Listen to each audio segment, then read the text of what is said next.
चलने का अंदाज सब काफिरों जैसा, फिर हम कैसे उम्मीद करें कि अल्लाह रहमतों की बारिश करेगा। अल्लाह जन्नत देगा हमें मरने के बाद अगर ईमान की हालत में हम मर गए, लेकिन दुनिया में उस वक्त तक हमें इज्जत नहीं देगा जब तक कि हमारा सारा काम मुस्तफ़ा की गुलामी से इबारत ना हो। इसलिए कि अल्लाह ने इज्जतें, अल्लाह ने सल्तनतें, अल्लाह ने दुनिया की क़यादत, दुनिया की इमामत इसी बात में रख दी मुस्तफ़ा बरसा खेशरा के दीन हमाउस अपने आप को नबी के कदमों में डाल दे। बचपन माँ की गोद से लेकर कब्र की गोद तक हर क्षेत्र में मुस्तफ़ा की पैरवी कर, जन्नत वहाँ मिलेगी। मुस्तफ़ा की पैरवी की बदौलत हुकूमत यहाँ मिलेगी, सल्तनत यहाँ मिलेगी और दुनिया की क़यादत तुम ही करेगा, इज्जत यहाँ मिलेगी। जब तक हम सरकार के ग़ुलाम थे, हमारा सारा कारोबार मुस्तफ़ा के फरमान के मुताबिक चलता था, तो गांव का पंच भी हम होते थे, प्रधान भी हम होते थे, मेंबर भी हम होते थे, गांव समाज के गैर मुस्लिमों का फैसल भी हाकिम भी हम होते थे, और फिर सदारत की कुर्सी पे सदर बन के हम रहते थे। पूरी दुनिया में हुकूमत हमारी होती थी, अरब और अजम पे गलबा हमारा था, सिक्का हमारा चलता था।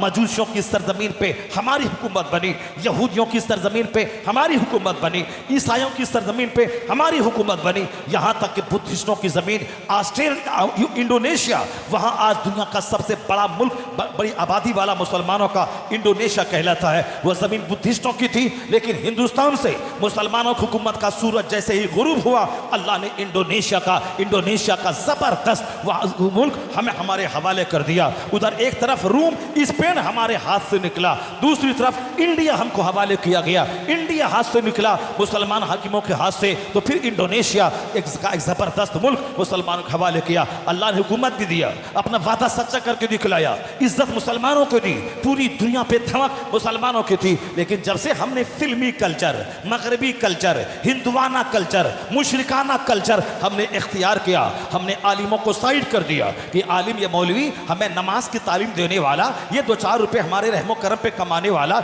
ये हमें क्या हक दिखलाएगा, ये क्या हमारी बुराई की मजम्मत और तनकीद करेगा। इसलिए वह मौलवी अच्छा लगता है ज़मींदारों को जो मौलवी उनकी मुँह भराई की बातें करे, उनकी बुराई की मजम्मत ना करे। वह शराब पिए ये कुछ ना बोले, वह ज़िना करे ये कुछ ना बोले, वह नाप तौल में कमी करे ये कुछ ना बोले। लेकिन जैसे यह हक बोला, शराब की मजम्मत की, बदकारी की मजम्मत की, उसको जुमा के दिन असर से पहले ही छुट्टी करवा दी जाती है। जब हम इमाम को मुलाजिम समझने लगे, हम जलील और रुस्वा हो गए। और जब हम इमाम को नाइबे पैगंबर समझते थे, हम अपना मजहबी रहनुमा समझते थे, हम 1000 बीघा जमीन का जोतदार बन जाएं तो जमींदार कहलाएंगे, मगर ये आलिम चाहे किराए के मकान में रहे, मगर ये नाइबे पैगंबर कहलाते हैं, ये नाइबे रसूल कहलाते हैं। हम इसे मुलाजिम समझा, नाइबे रसूल नहीं समझा।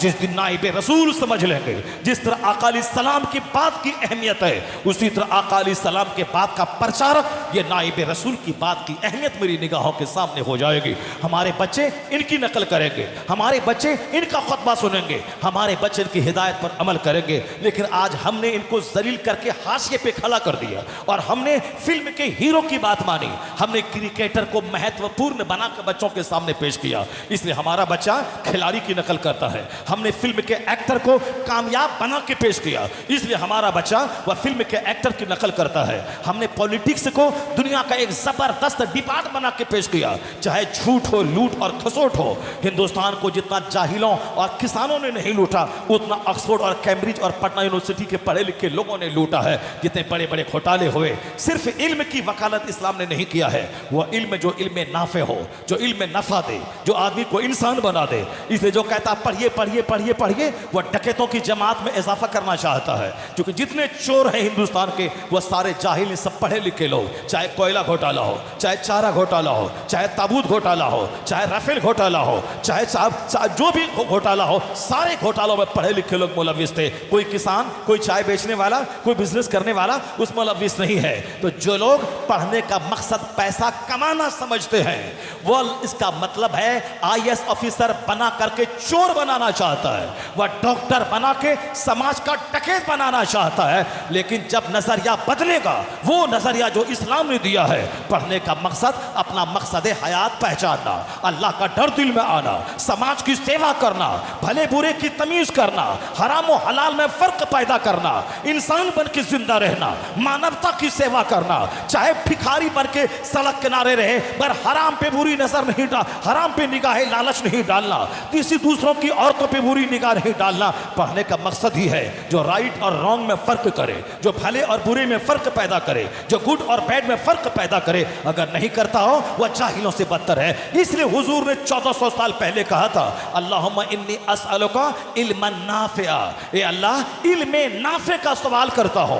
और हुजूर कहते थे, अल्लाहुम्मा इन्नी अऊज़ु बिका मिन इल्मिन ला यनफा, ए अल्लाह मैं तुझसे उस इल्म से पनाह मांगता हूं जो इल्म नफा ना दे, जो इल्म नफा ना दे, जो नॉन प्रॉफिटेबल नॉलेज हो, उससे मैं तेरी पनाह चाहता हूं। और जो प्रॉफिटेबल नॉलेज हो, यानी जो हमें आदमी बना दे, अल्लाह का डर बिठा दे, जो हमें माँ बाप का एहतराम बता दे, जो पड़ोसी की इज्जत सिखा दे, जो रिश्तेदारियों का महत्व बता दे, आदमी बना दे, वो इल्म दुनिया से आज मिट रहा है। क्यों? यह इल्म मदरसों से मिलता था, मस्जिदों की चटाई से मिलता था, यह मकतब से मिलता था, वह इल्म जलसों से मिलता था। लेकिन जलसों को आज लोगों ने मुशायरा बना दिया, आज मदरसों को गरीबों, यतीमों, काश्तकारों के बच्चे की पढ़ने की जगह बना दिया।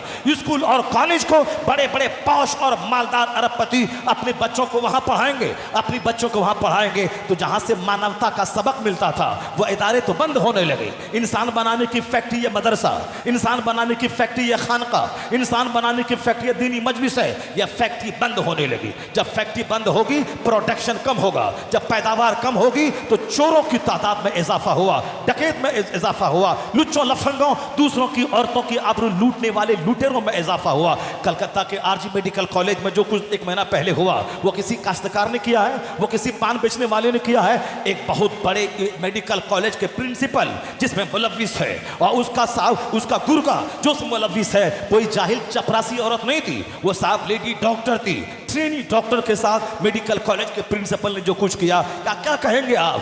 जो सिर्फ इल्म की वकालत करेगा, ईडीएम बनिए, मिनिस्टर बनिए, इंजीनियर बनिए, डॉक्टर बनिए, इसका मतलब है चोरों की जमात में इजाफा करने का वह तरफदार है, वह डकैतों की जमात में इजाफा करने का तरफदार है, वह रेपिस्ट की जमात में इजाफा करने का तरफदार है। और ये सुने, जिस मदरसे की चटाई को आतंकवादी का अड्डा गवर्नमेंट कहती है, वो भी जान ले कि इब्तदा दिन से लेके इंतहा आखिरी दिन तक मदरसे में ही पढ़ाया जाता है। यह जायज है या नाजायज है? जायज करना, नाजायज से बचना, यह हराम है, यह हलाल है, हलाल करना, हराम से बचना, और यह अच्छा है इसको करना, यह बुरा है इससे बचना, यह सारा मेथड, जीवन शैली मदरसों की चटाई से दी जाती है। यानी यह इंसान पैदा करने की फैक्ट्री है, यह मदरसा, यह मस्जिद, यह खानका।